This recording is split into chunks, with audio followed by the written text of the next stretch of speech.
What's up, y'all? Welcome back to the Creative Process. We are currently in Nate Gunn Studios, and shout out to Nate Gunn for allowing us to be in here to record our podcast. And I am joined today by my wife, which is really special because if you've been following what's going on with our family, you know that there have been some health challenges happening, and so we're just gonna talk through that because we've gotten a whole lot of support and love from a whole lot of different people. And the main thing that I get asked now wherever I go is, how's your wife doing? How's your wife doing? And and so yeah, I'm just like, yeah, she's fine. My name's Jarrell, by the way. but yeah, she's here. And it's been a journey, and we're going to talk about that journey. So thank you for coming back on the podcast today. You're welcome. Of all days. I ask you Monday. That's about right. Yep. Yeah. That's how it goes. Yeah. And so I ask you Monday to do that. It's because we've had a lot of people praying for us, and we've had a lot of support, and a lot of people asking questions. And so rather than try to answer all the phone calls and the text and in-person stuff, I just felt like hearing from you and hearing from us how things are going is probably going to be the best thing. So yeah, we're here now. And how are you doing? Since everybody's asking me that, I'm asking you that. My answer recently is, all things considered, I'm doing great. God has been very gracious and merciful, and yeah, like literally, just definitely been in the scripture more and things, and where it talks about grace and mercy following me all the days of my life. It's just definitely been very evident during this time of like, that could have went a different direction. Or, Yeah. that God's just been gracious, even in protecting me from pain that's normally associated, or just, there's just been a lot of things. 4 weeks ago, as when I went into the hospital, and people with sepsis sometimes are there for weeks, and they're in ICU, or they're, there's just all kinds of things that I didn't even know, or that came across, the phone's always listening. So I'm literally in the hospital, and all of a sudden I'm getting stuff on my timeline about sepsis, or some news story about someone who was blah blah blah, and I'm like, where did this come from? But phones are listening anyway. So so I just kind of, everywhere I turn, or people sharing their stories with me, it's just very obvious that God's been gracious. Yeah. So we were talking offline, and both of us, we didn't really, I didn't know much at all about sepsis. I knew kind of what it was, but I didn't know how people got it. I didn't know, how serious it was even. And it's just been crazy because I had lunch with a friend recently, and I told him about it, and it's the reaction that I normally get when I say, yeah, my wife's got sepsis. What? It's just crazy. And I'm like, at the first couple of times, I'm like, what do you mean what? And the last person that I talked to, he was like, how do you feel? Because your wife could have died. And I was like, I still don't know if that really has registered for you. Yeah, I mean, that part. well, You're it's so because optimistic. That's why. Yeah. Because even if you hear it, like your brain already like automatically goes to best case scenario with things. We're very opposite like that. Well, I don't know what best case scenario of dying is. Like, oh, yeah, you're in heaven. Like, I guess. But yeah. Okay. Yeah. So, yeah, but I'm like, man, I think it was just because of how it happened too. We are not the type of family that runs to the hospital for everything. We're not We like the usually don't. The Lord's been gracious to us. We don't normally have scenarios where we and so have to go running. And nothing against hospitals or whatever, but I do know some people, if anything happens, they're running to the ER, they're running to all these other things, and so that's just not been us. I mean, we've been able to recover at home for any virus or whatever, which is what we thought I had. So yeah, and just like we just quarantine or we do what we gotta do, and then medication too. Like we take some medication, but it's not, I mean, it's like over the counter stuff sometimes. But yeah, hospitals and prescribed medications and all this kind of stuff, that's not necessarily our vein. And so when until Adira went to preschool, there's been lots of visits to a doctor's office. Once you got a 4-year-old in school. That's and true. How they spread things, but before that, we were pretty sheltered people. But how this all happened was because, I mean, you were talking about how you felt fatigued and you felt tired and all that kind of stuff, and you had gotten sick, thrown up, but we all throw up. That's fine. And then all of a sudden, we started having some conversations about. Because I was kind of also feeling like, okay, maybe there's something that's not really normal about this. You were alarmed, and I was dismissing you. If I had just went with like Jarrell's not normally an alarmed person. Like maybe I should just follow that. It probably would have went better for me because I probably would have gotten help much faster. To me, feeling like I'm just getting over a stomach virus. You were just like. You're sleeping a lot. And I'm just like, okay, well, I'm probably dehydrated. Okay, I'm getting, as I was up and down. Like I was able to get up and do things, but then I was like, lost energy again. I mean, it was definitely a little different, but I was just like, no. So I guess you could tell how I ended up at the ER. So when I So that went on for a couple of days. And I had what I refer to as I went down again. So this was the night of Memorial Day. And that night, it was really bad. It was really rough.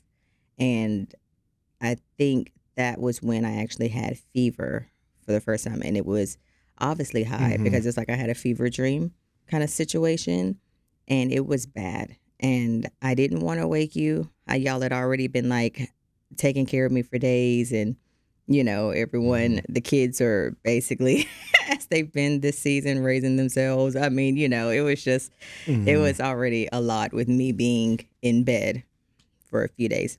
And so it was middle of the night, and I was shaking. And it was the type to where the only time I've had that type of situation was after anesthesia from having a baby. It's 2 of our babies. I did first one I had epidural. Second one I had nothing. Third one I ended up having to have an urgent C-section. So had epidural again, and that's been my reaction afterwards. And I literally was in bed, and I was like, why am I shaking like this if I didn't just have a baby and have an epidural? Because that was the only time I've had those kind of reactions. Not everyone reacts that way. I understand. This is my life, my experience. So I was like, what is going on? So I reached over for the thermometer because I had been monitoring my temperature for the last couple of days or whatever. And when I was taking my temperature, it was an insanely low number. Like, I'm like, okay, that's not right. But that's what I was seeing. And that was alarming for me when I kept seeing something that I know that's not what it said. And then I was shivery, shaky. And I was just like, Jesus, like, I don't know why this is happening when I have not, blah, blah, blah. I was like, help me. And Jesus did.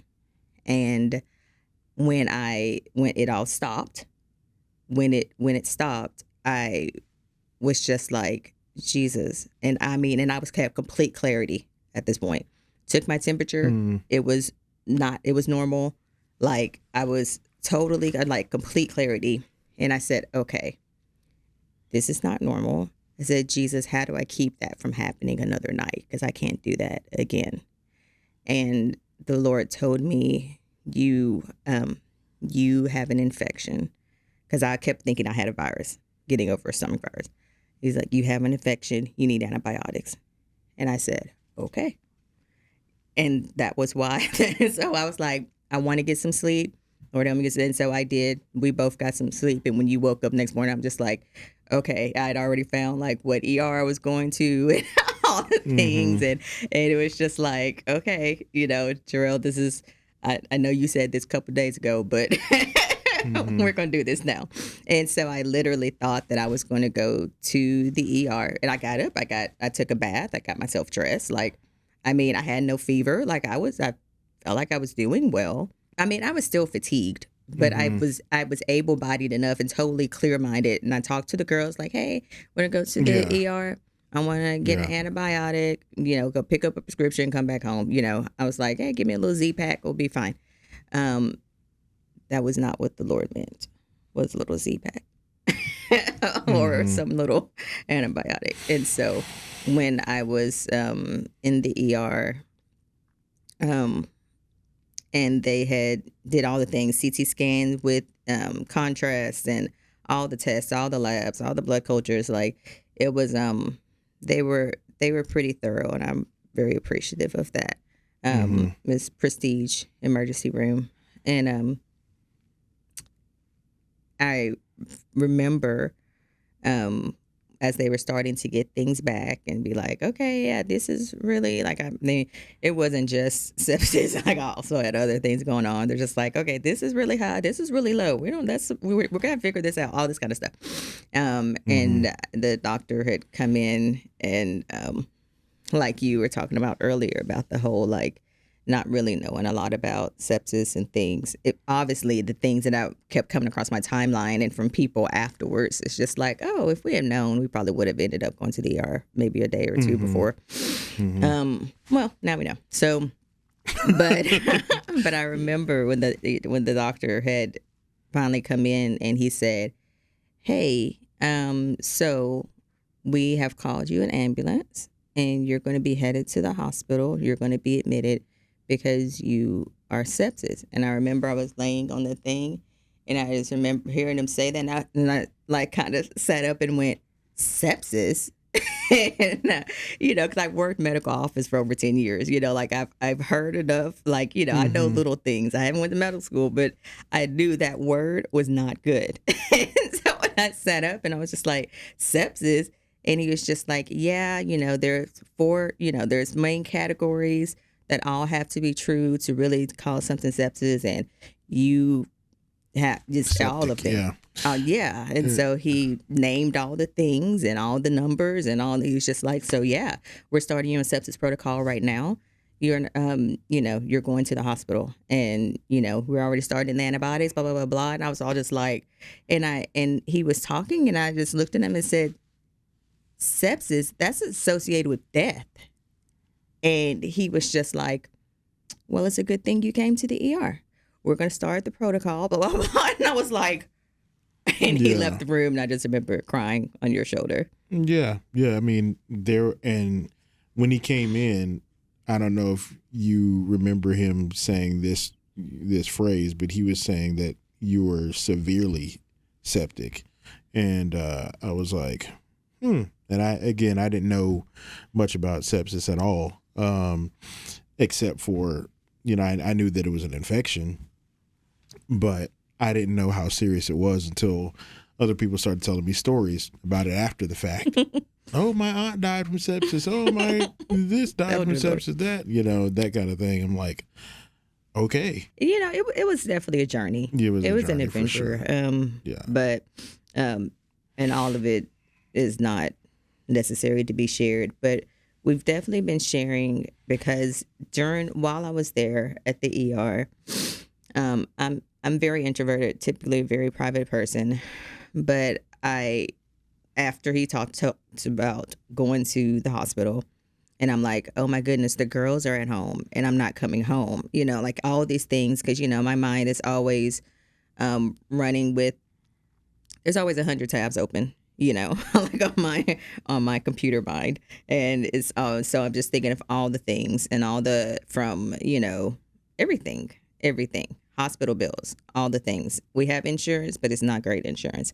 I knew what kind of numbers were about to come, just trying to calculate and just doing all these things, and I was just like, and this is after I cried on your shoulder. I was just kind of like, okay, Lord, I was like, if this is the journey I'm about to go down, I was just like, how are we going to do this? And he knew that I was talking about, the paying for everything and be able to actually heal or progress without the worry, because that affects my body too. Right. The blood pressure verified that. So, so it's just like, Lord, how is this going to work? And I just remember this is the second time. The first time the Lord spoke to me very, very specifically was about the whole, I needed to go and that I had an infection. I needed to go get an antibiotic. And this time, and I was about to panic, right? And I felt like the Lord said to me, he was just like, community is coming. And I was at peace, because I knew if the Lord had spoke before and it was accurate and doctors verified, wasn't what I expected, but it was. So, The Lord you is have an right. infection, sepsis. That's not the infection that I was thinking, Lord. That's not what I felt like I was not what I was told. Yeah. But it was right. He was right. Yeah. And the Lord had said community's coming, and I felt like that's something you would do, because just a couple of weeks before, I was crying on your shoulder again, not from any kind of illness or sickness. It's been a season. There's been a lot of tears shed. Yeah. Yeah.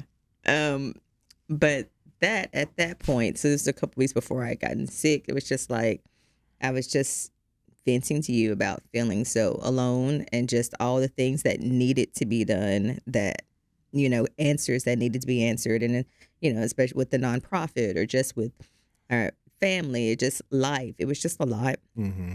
And I was very, very overwhelmed. And we were just having a, like maybe it's just the husband and wife talk. I mean, we were just venting. There was no solutions per se. We talked about some things, but I was talking to you like that. And so for the Lord to come back with my solution and answer to my present crisis, because I just found out I was having a health crisis, and I'm just like, okay, now it turned into a financial crisis. It's just like community's coming. It was just like, I feel like that's you. That's something you would do. Well, makes no sense. You know what I'm saying? Yeah. For someone who had just felt like that just a couple of weeks ago, to me, that answer didn't make sense. Mm-hmm. And so it almost like confirmed, like, oh, that's what the Lord's about to do. Mm-hmm. And so I had said to you, I was just like, we need to get a GoFundMe. And it was not for the purpose of like, oh, let's get money into a GoFundMe. I knew, to me, in my brain and how I think, like that's how you get the word out. Like the algorithms are going to be better than just a simple post. Like people trust something that they've seen before, all these things. It was going to get the word out because the Lord's going to use community somehow. But if community doesn't know, then how could community do what the Lord said they're going to do? And I remember talking to you, and I remember you were in the ER just like, Well, and You had your reservations, just like, nah. And so we just kept kind of going on, progressing. Every several hours, I'd be like, are we going to get the word out? How are we doing it? Are we going to get the word out? Because I felt like that's what the Lord had said. Yeah. And even though I didn't know what it was going to look like. Yeah.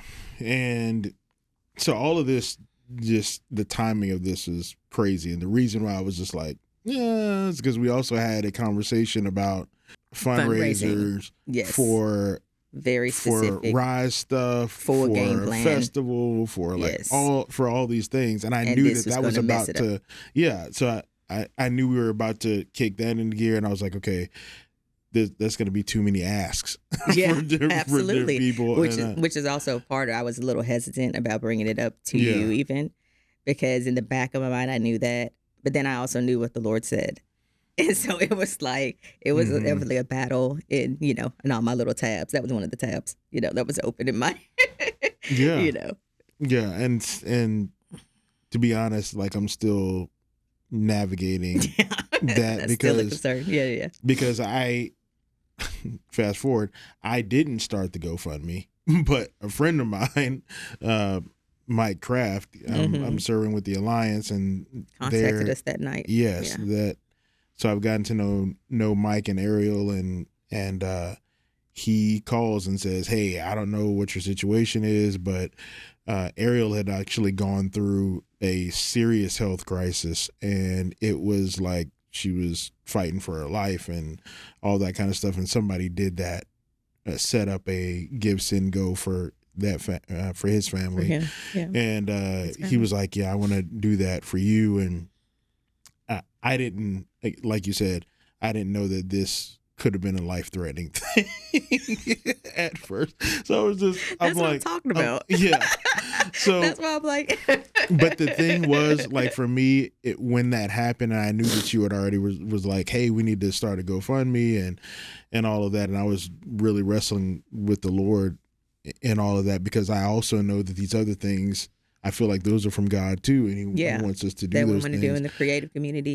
Yeah. And there's already traction and momentum going there, so I'm like, okay, like I feel like it would be hard for me to do that, but then when Mike stepped in and said, hey, I'm gonna just start this thing, do I have your permission to do that? Then at that point it was just, okay, am I gonna fight this?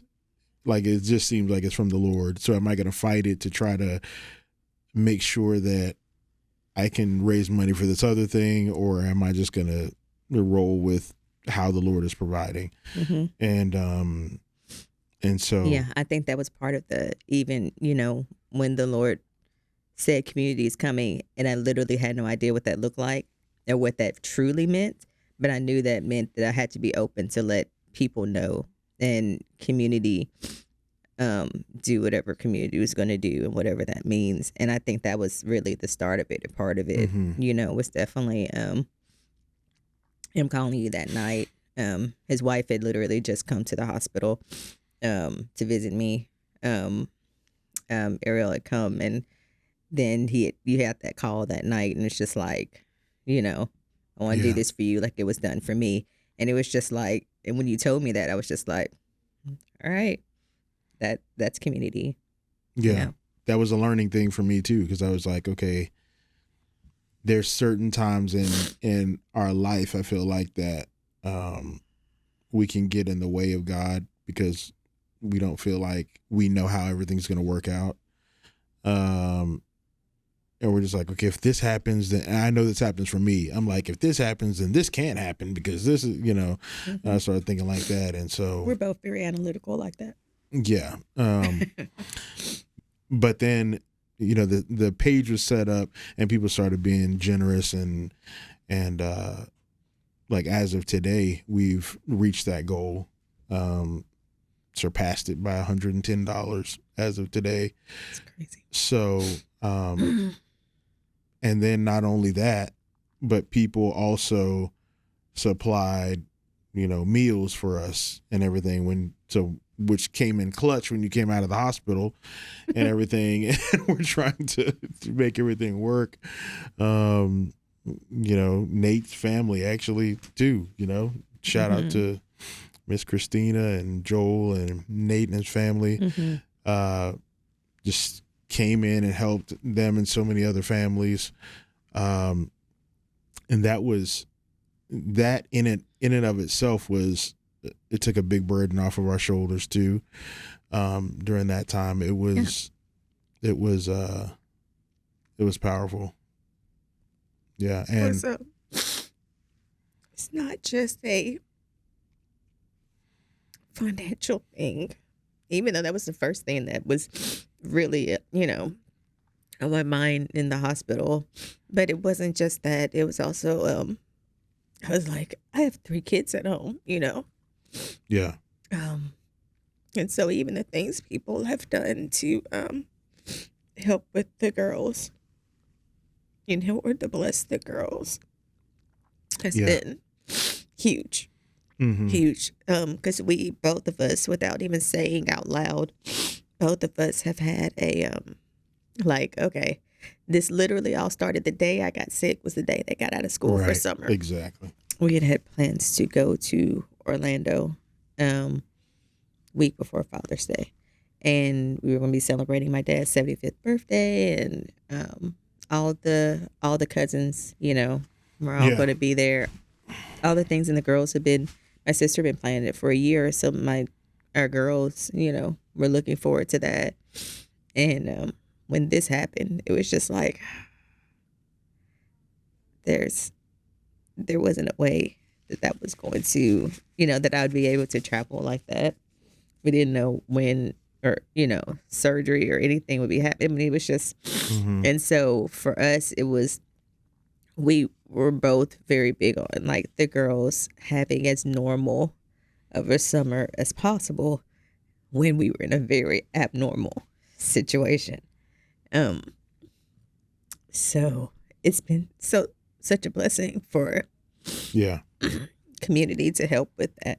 Nye still did her rugby sports stuff, because people were willing to come pick her up and transport her and to whether it was practice or whatever, or people would, just let them come over for a play date. Yeah, and the girls, yeah, and just all the things, even our church just sending literally big baskets of just activities and things for them to do at home, because there was also a little more at home time than normal, especially for Adira, with just when I did come home and things. And so, all those things were a blessing, like relieving a concern to kind of like start focusing on me physically, even the emotional up and down of everything. Because that was a very real thing for me. Yeah. The up and down part, because it was just like, even because mentally, even when the doctor did as he should and told me and came in with the report about sepsis, my mind literally got stuck there. And so even after I was in the hospital and we had everyone praying, community was praying. It's just like calling the prayer warriors. Which we have a group thread of prayer warriors. And we're just like, okay, guys, what's going on? But yeah. And I really do believe that the Lord was hearing and answering prayers, and I was progressing, and that the fact that my body responded as well as it did to antibiotics and things. But it was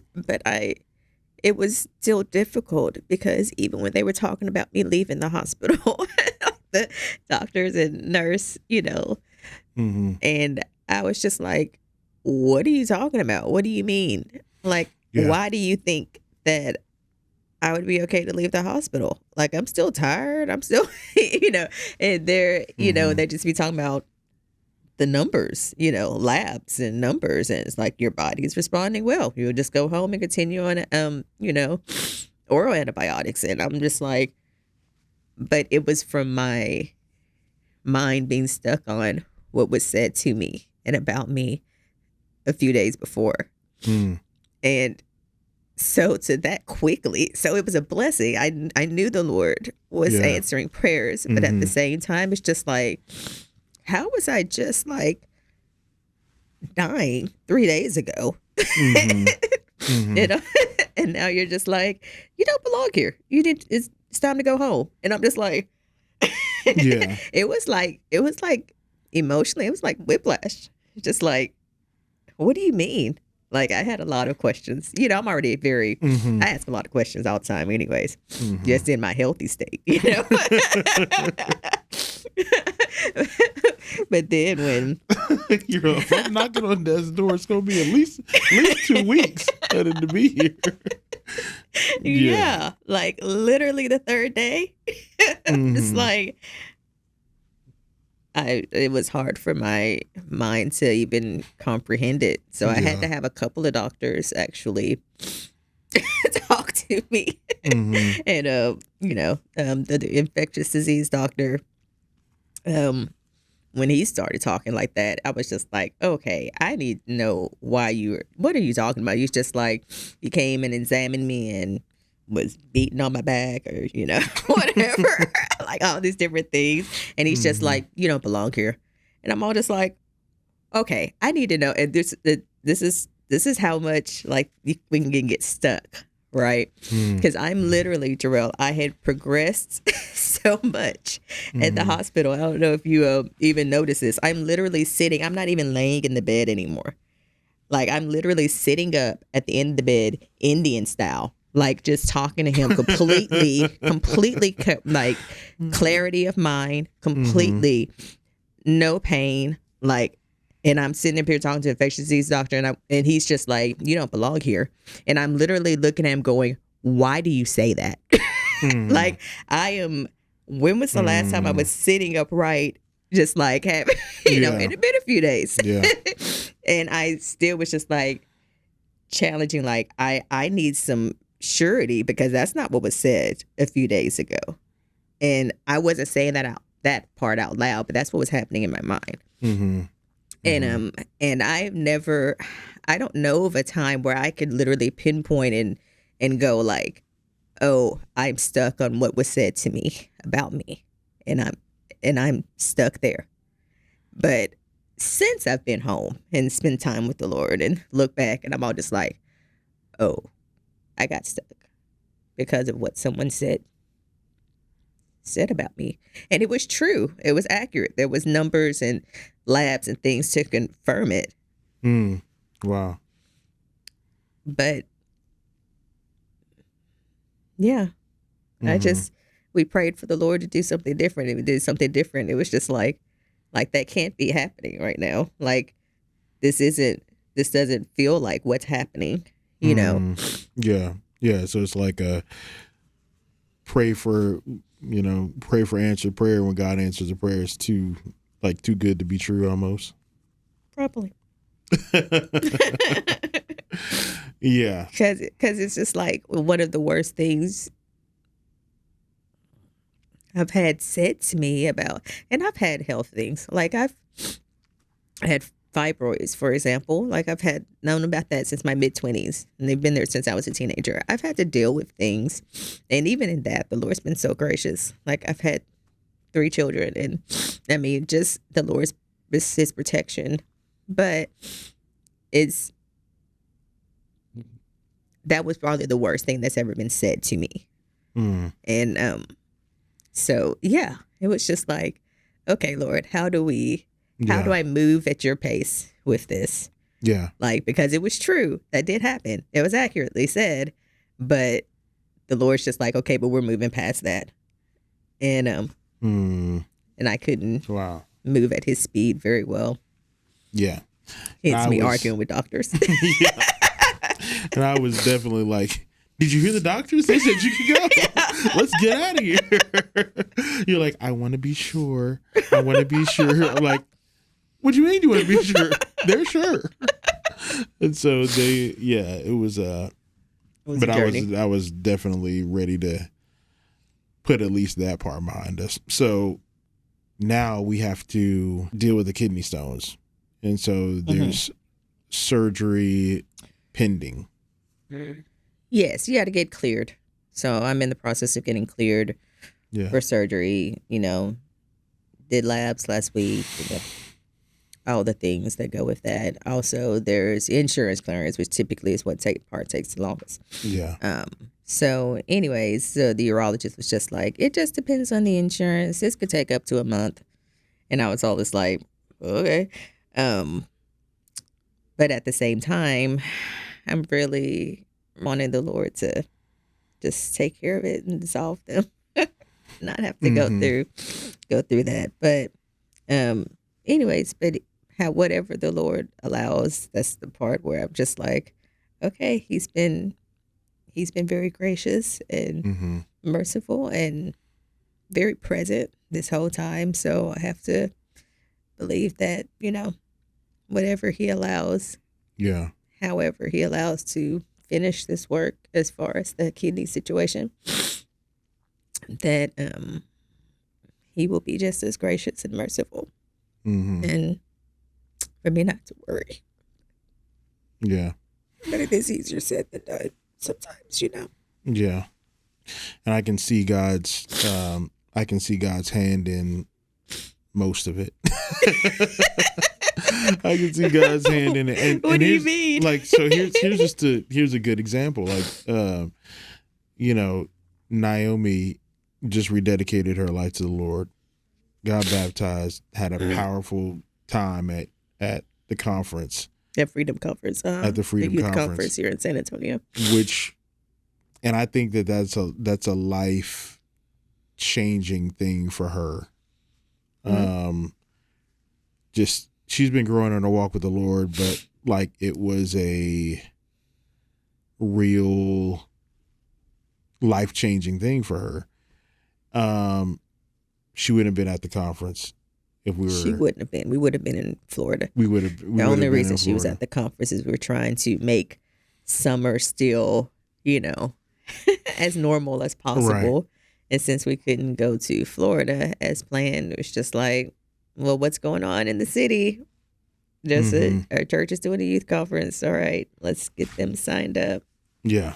Yeah. And then we also have had a pretty in-depth conversation with Libby, and all of that. Like, all of this is happening because we're here in town. You know what I'm saying? Like, and life has slowed down a lot for the rest of us. Not so much you, but the rest of us. It has. I mean, still life is slowed. I mean, there was so much that I couldn't do. Down? Yes. Dear Lord. Yeah. Well, and maybe it's because again, like, we were planning on doing a lot this summer. And so I feel like I'm already behind on some things too. And I feel like I just can't, I feel like the pace is not a pace that I would want to run at right now. So, but I'm okay. Also, I'm like, all right, Lord, if this is what it is, what it has to be, that's fine. So I'm trying to find that balance of, of waiting and being patient and resting, and then also like keeping my hand to the plow, working and doing what I need to do, because it's like you're trying to slow down and wait, and like, okay, well, see, the Lord's at this pace, so let me slow down a little bit, to stay at that. And the Lord's trying to speed me up. I'm all just like, what do you mean I'm getting out of the hospital? Yeah. What good observation. Yeah. And I feel like one of the things that I've really gotten out of this is that we only have time for the important things.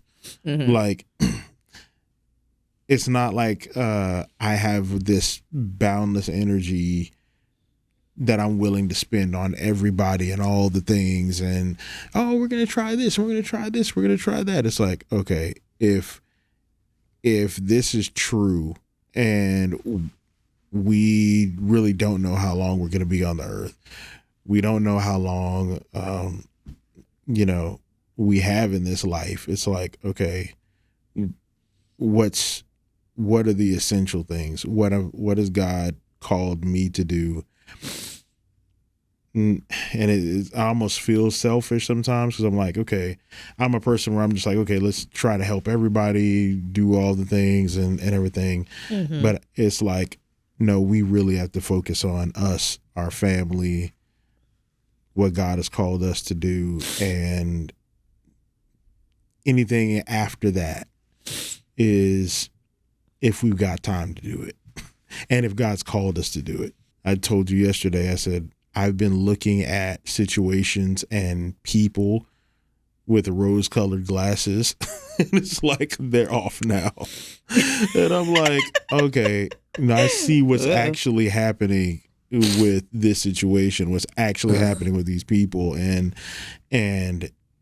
I'm looking at my life as an investment at this point, and I'm like, okay, should I be involved in this or that, or going to this thing or doing that thing? And like, yeah. And this trial, I can kind of understand that a little bit too for myself. Cause I feel like if there was any rose, colored glasses for me, it was definitely about health, where it's just like, it's off now, where it's just like, I see reality a lot more clearly.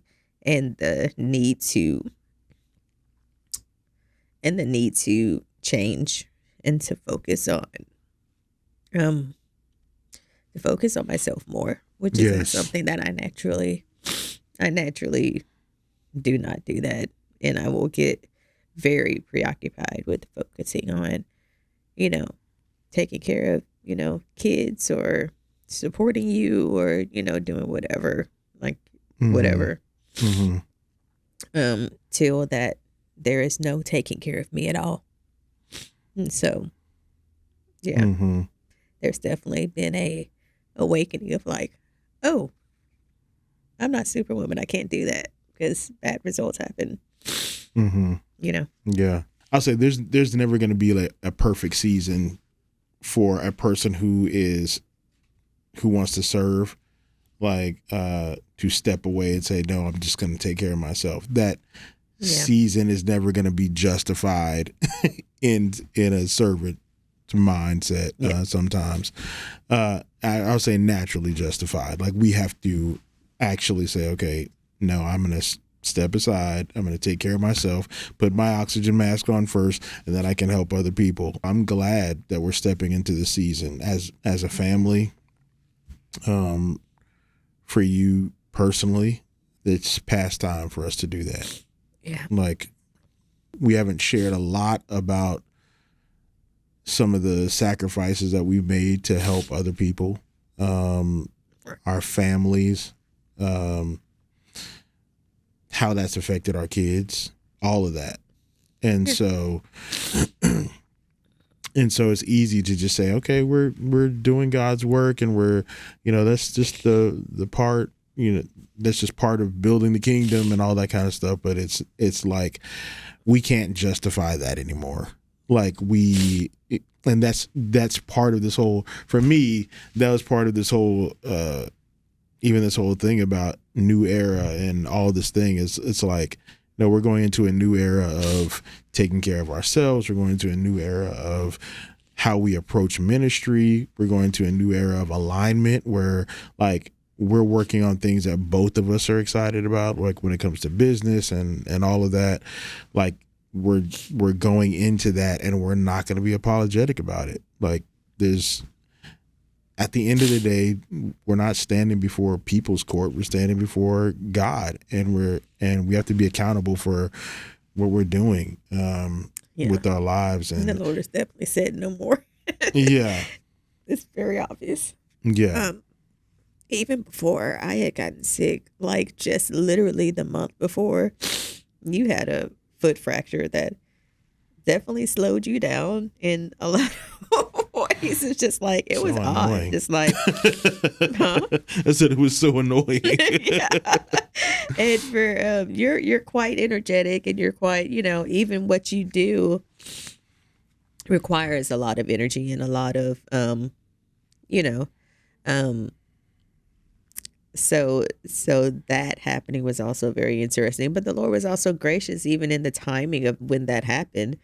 Like it was at the end of spring after Easter, which I had a performance at that time. But when it comes to you and performing arts, like spring and fall are intense times, and summer is not. That may not be for every artist, but in your situation, that is how it's been for you. And so that for even that entry to happen going into summer was just like the grace of God. And what a summer, man.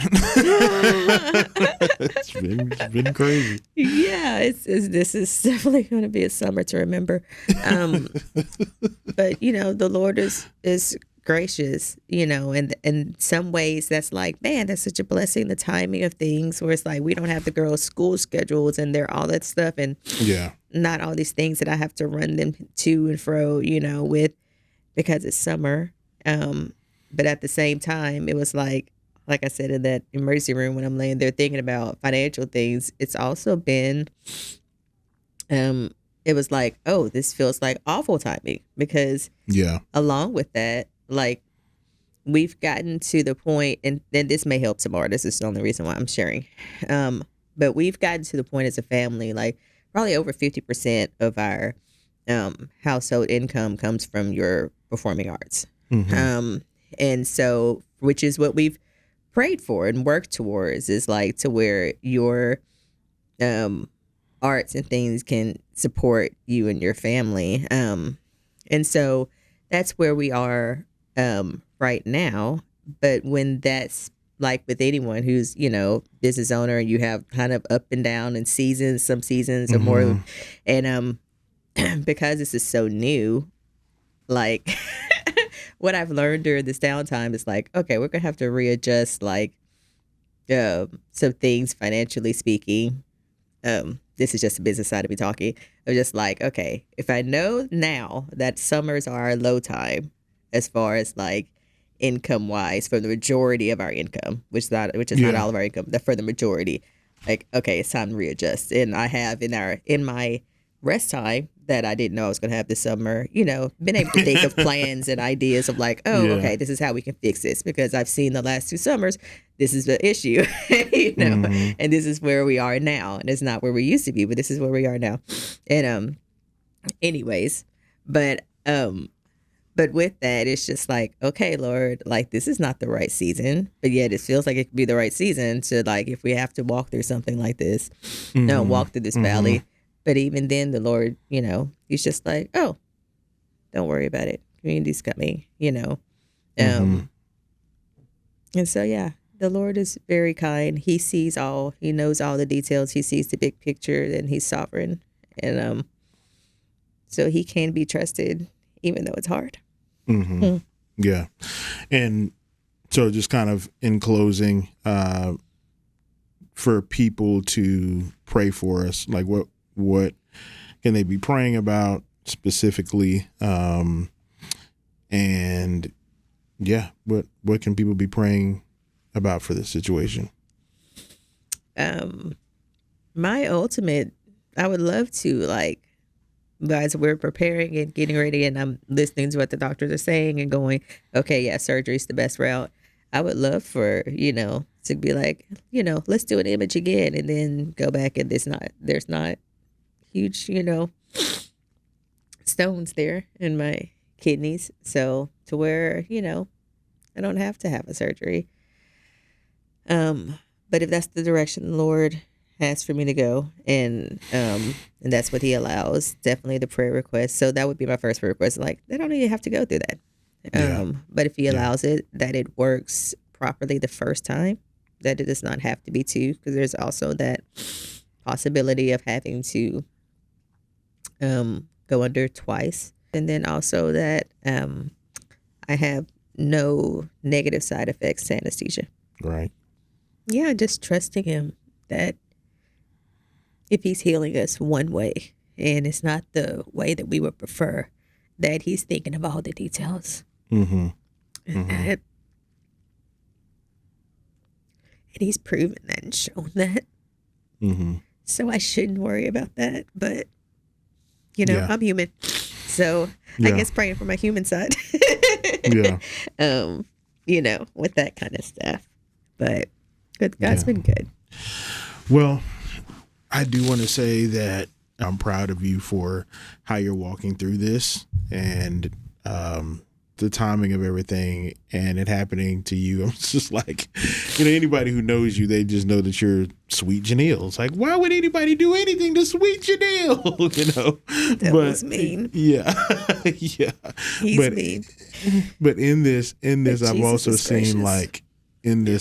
seen a strength even through the fear. It has been scary, but I've seen a strength through the fear, and I'm proud of you for taking one step at a time.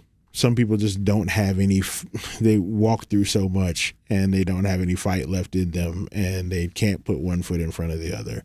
And that's not you, even through all of the emotional ups and downs, you're putting one foot in front of the other and we're figuring it out as a family. Which is ironic. It's crazy because we were just talking like before you got sick, we were talking about the whole, working thing and all of that. And we're talking about like, about your heart, because your heart is always like, I don't want to let the family down. I don't want to do any of that stuff. And I don't want to leave gaps in our family. And I was like, we'll figure it out. And lo and behold, like we have had to figure some things out. Yes. And then when people would come over and when they were bringing a meal over and, be like, walk into the kitchen or whatever. I'm just like, please ignore this house. Don't even look around because our children have been raising themselves. Yeah. And in a lot of ways it's true. And they've had to step up, especially Naomi being the oldest, and have had to step up, and she has. In big ways, yeah. Yeah. And I feel like, if it wasn't for we've all had to overcome some challenges and grow, during this season of like pretty much feel like uncertainty, but through that is also when she had the wherewithal and the boldness to also obey the Lord and rededicating her life and being rebaptized, which is something that she had felt like she was supposed to do before, and she didn't do it. And she had the like, no, I'm going to obey the Lord, even though I'm already I already have a Bible study group I've led in my school. I'm already a teen rep. Like I'm already a leader at church and all these things. But to know that people might think something negative, about her. And she's just like, no, I'm going to obey the Lord and I'm going to do this. And I don't know, maybe some of that came from our growing through challenges this season. We have no idea, what all the Lord is doing and why, but yeah, we're all making it work and we're all growing. We're all being stretched. We're definitely being stretched.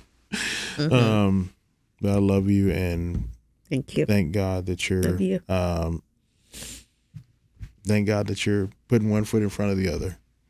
And and thank you guys for support and the love and everything that you've done for our family. Yes. It's truly been huge, and we're still trying to again figure out next steps with like what's happening with her health and with our next steps for family and nonprofit and all of that stuff.